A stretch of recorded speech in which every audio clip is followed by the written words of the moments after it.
असरा में रोज जगराता होत बा। असरा में रोज जगराता होत बा, बाकी सियासत करे वाला में खोट बा। गोड़ लागता नहीं हेरा से अभिनंदन बरुआ के अपना कार्यक्रम जना के नाम हो खूटा ठोक के। आज फिर एक खाली रुआ लोग के वो लिस्ट लेके आयल बानी। वो लिस्ट हालांकि बड़ा मुश्किल से मिलल हा, लेकिन लिस्ट में जो नाम बा वो नाम सुन के पढ़ के रुआ बड़ी चौंक जाई। लिस्ट का बा एक पूरा रुआ के विवरण बताओ तनी। ओकरा पहले रुआ लोग बता दी कि आज पूरा दिन आरसीपी सिंह के नामे रहल। आरसीपी सिंह के नामे जो आज दिन रहल, वो दिन में कई तरह के बात सामने आयल। कहल गई कि आरसीपी सिंह सबके पछाड़ दिले, ऐसा स्वागत समारोह केहू के ना भई रहा। ललन सिंह के जो स्वागत समारोह भई रहे ओकरो के पिछुआ दिले। शक्ति प्रदर्शन खूब भइल हा। हर जाति धर्म संप्रदाय के लोग उनका संगे जुटल रहा। यहाँ तक ले कहल जा रहा बा कि आरसीपी सिंह जोन कैले बाड़े उ पक्का माने ऐसा बुझाइल है कि जैसे नीतीश कुमार जी के उनका कपार पर हाथ बा और पूरी तरह से लौकुश समीकरण के साधे में नीतीश कुमार जी के जोन मन के हुलस रहा ओकरा के कहीं ना कहीं पूरा करी हैं, तो निश्चित रूप से आरसीपी सिंह करी हैं। अब एकरा में कितना सच्चाई बा ये तो उस लिस्ट के बाद रुआ पता चली। लेकिन एक बात तय बा कि आज पूरा दिन काल से रुआ देख लो आज तक ले जितना तैयारी भर रहा, के तैयारी में शामिल रहा, के ना रहा, के कहाँ रहा, के पटना छोड़ के भाग गई हा, ये सब खबर रुआ लोग हमनी के देखौनी जा। लेकिन एकरा पीछे और एक खबर के एक बात के बतावे से पहले कि आरसीपी के संगे के रहा, के ना रहा, नीतीश कुमार जी संगे रहे है कि ना रहे है, के कहाँ रहा, ये पूरा गुत्थी के सुलझावे के आज प्रयास करता नहीं हम। अगर रुआ बुझाए तो रुआ एमे कुछ बता सकीले। लेकिन ओकरा पहले एक और गुत्थी बा कि नीतीश कुमार से पहले ये बिहार के गद्दी पर कांग्रेस रहे। कांग्रेस के बाद कांग्रेस के हटावे में ये दोनों जना के बड़ा योगदान रहे। नीतीश कुमार और लालू प्रसाद दोनों मिल के कांग्रेस के हटाओ लोग और लालू प्रसाद के गद्दी भेटाई। जब लालू प्रसाद के गद्दी भेटाइल तो लालू प्रसाद 15 सालों में चकलस कैले, यानी राज कैले। कभी अपने कैले, आ जब अपने जेल जाए के बेरी आ गई तो घरी अपना पत्नी राबड़ी देवी के बना दिले। अब उनकर इच्छा बा कि उनकर पुत्र जौन बाड़े तेजस्वी यादव छोटा पुत्र उ गद्दी पर बैठस और बड़ा पुत्र उनका गद्दी के अगल बगल में इर्द गिर्द में वो गद्दी के संरक्षण में रहस। लेकिन यही खेला गड़बड़ा गई और खेला गड़बड़ा गई तो देखिए एगो लिस्ट हमरा लगे जौन बा वो लिस्ट में के तेजस्वी यादव के मुख्यमंत्री के कुर्सी से दूर रखे के कोशिश करता। वो करता कि नहीं करता वो अलग बात बा, लेकिन कभी कभी रक्षा में भी हत्या हो जाला। रुआ लोग के यादें हुई वो थी हनुमान वाला कहानी, बानर वाला कि एगो राजा रहन अपन रक्षा खातिर एगो बानर के रखले रहन, बाछी के मारे के चक्कर में उनकर गर्दने उड़ा दिलस। बिल्कुल यही तरीका से जहां एक तरफ नीतीश कुमार के भइल, वही असरा में भारतीय जनता पार्टी के भइल और वही असरा में अब आगे बुझाता कि चिराग पासवान के भइल और चिराग पासवान के बाद ये नंबर जौन बा घूम के एने आ रहल बा। लेकिन आरजेडी बड़ा ही मजबूत पार्टी बा। आरजेडी में परिवार के अंदर ही पावर गेम चल रहा बा, जैसन कि रुआ वक्त वक्त पर जानकारी मिलल हुई और वही चलते मामला भगड़ जाला। 2019 के चुनाव में रुआ याद हुई कि तेज प्रताप यादव कैसे पूरा खेला गड़बड़ा दे रहन और तेजस्वी यादव के माने भागत भागत परलय भई रहे, लेकिन तहु पिठिया के उनका के हरावे में कोनो योगदान कम ना कैले। तेज प्रताप यादव अपना हिसाब से अपन उम्मीदवार खड़ा कर दिले। उम्मीदवार खड़ा कैला के बाद उस संगे संगे पार्टी में भी अलगे से एगो एलआर के नाम ले बहुत तरह के बात भइल। बहुत सारा लोग विद्रोह कैल, विरोध में आइल। हालांकि राजनीतिक दल में और चुनाव में अक्सर विरोध होत रहेला, रुआ संघू लोग रहेला, लेकिन परिवार में जब विरोध शुरू हो जाला तो ओकर परिणाम गलत होला। जैसे कि रुआ देखने की चिराग पासवान के साथ भइल, परिवार तो बिखरिए गई, पार्टी भी बिखर गई बा और ओकरा के समेटे के प्रयास और ज़्यादा ओकरा में दूरी पैदा करता। हालांकि राजनीति में कहल जाला कि कोई अस्थाई दोस्त आ दुश्मन ना होके तो एहू में हो सकेला, चूँकि परिवार जौन बा राजनीतिक परिवार बा। लेकिन वर्तमान परिस्थिति में लालू प्रसाद के अनुपस्थिति, एक पहले रुआ के बताए तनी कि तेजस्वी यादव के राजनीति और तेजस्वी यादव के कद और उनकर हुब तब मजबूत रहा। खूंटा मजबूत तब गढ़ले रहे हा जब उनका पीठ पर खड़ा रहे हा रघुवंश प्रसाद ऐसा वीर। रघुवंश प्रसाद के रुआ जानता नहीं कि वो अपना सत्य वचन और अपना आइडियोलॉजी से कभी समझौता ना कैले। उनका बहुत ऐसा अवसर मिला रहे, रुआ लोग के याद हुई कि चुनाव से पहले भी रुआ बात बतौले नहीं, लोकसभा चुनाव के बाद, विधानसभा चुनाव के पहले, उनका मृत्यु होने से पहले तक रुआ लोग के ये बात बतैले रही कि कैसे रघुवंश प्रसाद लालू प्रसाद खातिर सब कुछ छोड़े खातिर तैयार रहन। ई एगो अलग तरह के रणनीति और राजनीति होता रहा और लालू प्रसाद खातिर कई हाली उ त्याग कैले रहन।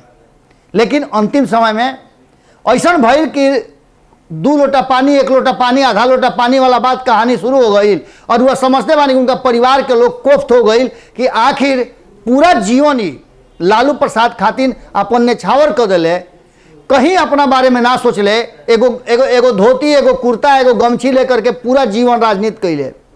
लोग के अच्छा करे खातिर, बिहार के अच्छा करे खातिर, मनरेगा मैन के नाम से जाने जाए वाला रघुवंश प्रसाद के अंतिम समय कैसन रहल सब जानता नहीं। लेकिन जब तक ले जीवित रहे हा तब तक ले लालू प्रसाद के कमी कभी भी तेजस्वी यादव के खले ना दिले।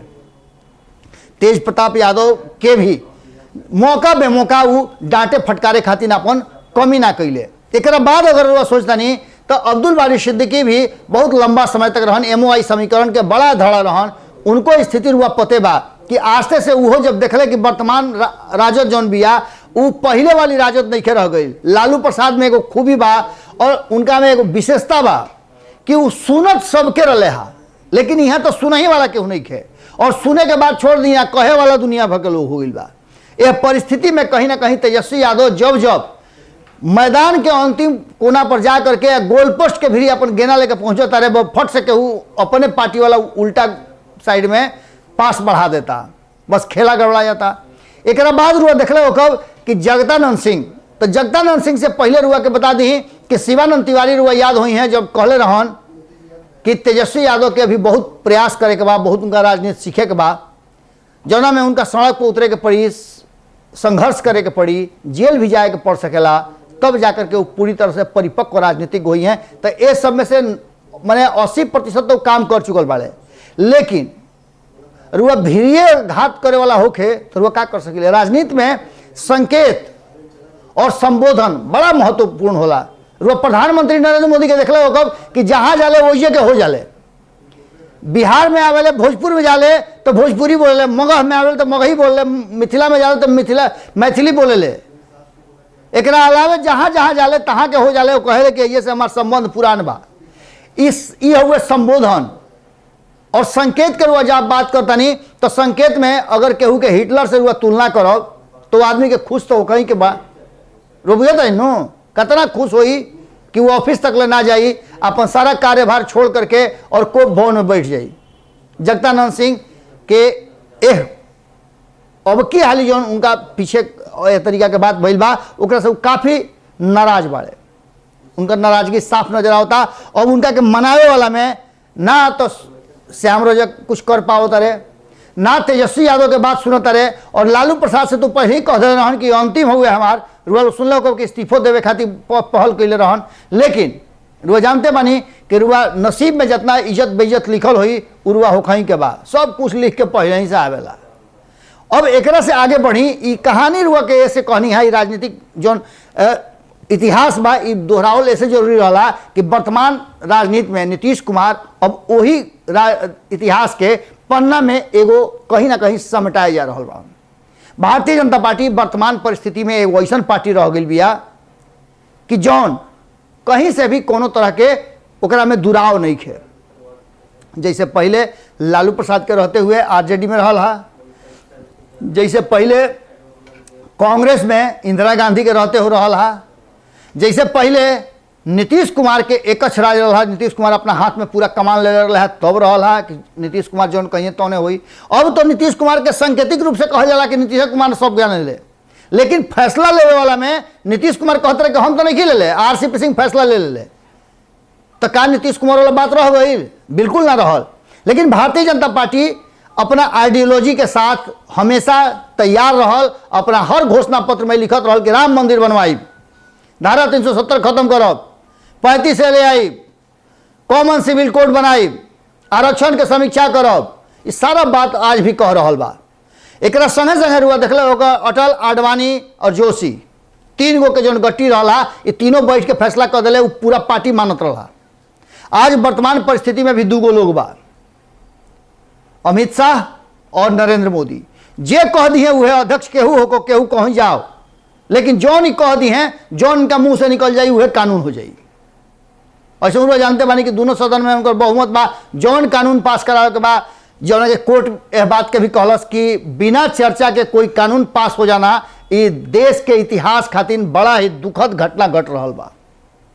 तो कानून से का फायदा और का घाटा होता, ये बात आम जनता के, खास करके लोकतंत्र में जानल जरूरी होला। लेकिन बिना बहस के कानून जब मन कर जैसन कानून पास कर दिया। कृषि कानून खातिर हुआ देखा था नहीं कि आज साल भर होके जा रहा बा, लगभग 9 महीना 10 महीना से लगातार किसान वही दिल्ली के इर्द गिर्द में धरना प्रदर्शन कर रहा बान, आज भी बैठल बान, लेकिन सुने वाला केहू माई बाप नहीं खे। अब आगे के रुआ बात करी तो इस सब बात के आ करके और जगह पर लेके आई कि एक तरफ इस देश के राजनीति और बिहार के राजनीति में लालू प्रसाद एक बार फिर से खड़ा हो गई बड़े, और वो खड़ा भइल बड़े तो बिहार खातिर अभी उनकर आवे के सूचना तक ही सीमित बा। लेकिन दिल्ली में उनकर चलल फिरल घूमल लोग से भेंट कईल शुरू हो गई बा। यही बीच में कई लोग से भेंट कैले रहा, उसमें शरद यादव से भी भेंट कैले रहा। लेकिन शरद यादव से भेंट कैला के बाद वो चुप्पी सधले, और एकरा बाद कहीं ना कहीं राजनाथ सिंह से शरद यादव के मुलाकात ई खेला गड़बड़ा दिले बा। ये ऐसा माने गड़बड़ा दिल सब खेल के कि ऐसा बुझा रहा बा कि का दिल्ली से बिहार सीधे डायरेक्ट आ जाई। ए बीच में सर्जिकल स्ट्राइक हुआ, देखते बनी खबर हुआ बताई नहीं कि बिहार में बिहार के नेता लोग के जब दिल्ली में बैठक होता और बैठक भइला के बाद आके पटना में नीतीश कुमार पर हल्ला बोल हो जाता, उनका पर सर्जिकल स्ट्राइक होता, रह के उनका मीठा मीठा जहर चुभावल जाता, जौना से नीतीश कुमार औंजा जास। हालांकि नीतीश कुमार के औंजावे खातिर उनका पार्टी के लोग काफी बा। अब रुआ बात समझ ली कि वर्तमान परिस्थिति में नीतीश कुमार कौना तरीका से अपन राजनीति के लेके चलता रहे। बेचारे पुरनका जो 15 साल पहले शुरुआत के रहन, जना से उनका सुशासन बाबू नाम पड़ रहे, न्याय के साथ विकास वाला बात भई रहे, ओकरा फेरा में उजा पहुंचे के कोशिश करता, लेकिन भुलाइल राह रुआ बड़ी मुश्किल से भेटाला। रुआ सीधा जा सकिले, लेकिन राह जौन भुला गई नी उ राह बड़ा भुजाबरा होला, और ओमे आदमी भुला जाला तो फिर निकलल बड़ा मुश्किल होला। उ चक्रव्यूह कहीं ओकरा के, और इसने चक्रव्यूह में नीतीश कुमार फंस गई बड़े, और ये चक्रव्यूह से निकले खातिर उनका बड़ा मुश्किल हो रहा बा। इस सब में अब यह बात के लिस्ट बन रहा बा, एक तरफ जहां नीतीश कुमार की यहाँ वो लिस्ट पहुंचावे की कोशिश करी जाता, वो जे दूसरा तरफ कई गो गुट भले प्रत्यक्ष मत होके लेकिन अप्रत्यक्ष रूप में सब के हुआ अपन अपन कुर्सी बचावे खातिर और अपना के एक दूसरा के साथ जोड़े खातिर, सटौर करे खातिर प्रयास जारी बा। ललन सिंह के संगे के रहे, वो सारा तस्वीर फोटो वीडियो रोज देखा जाता और नाम लिखा जाता कि कौना गांव से के रहे, कौना गांव से के कितना आदमी लेके आई रहे, के कितना घोड़ा लेके आई रहे, हाथी लेके आई रहे, ऊंट लेके आई रहे, गधा लेके आई रहे, बाजा लेके आई रहे, तुतुड़ी लेके आई रहे, पिपहिरी लेके आई रहे, सब नोट होता।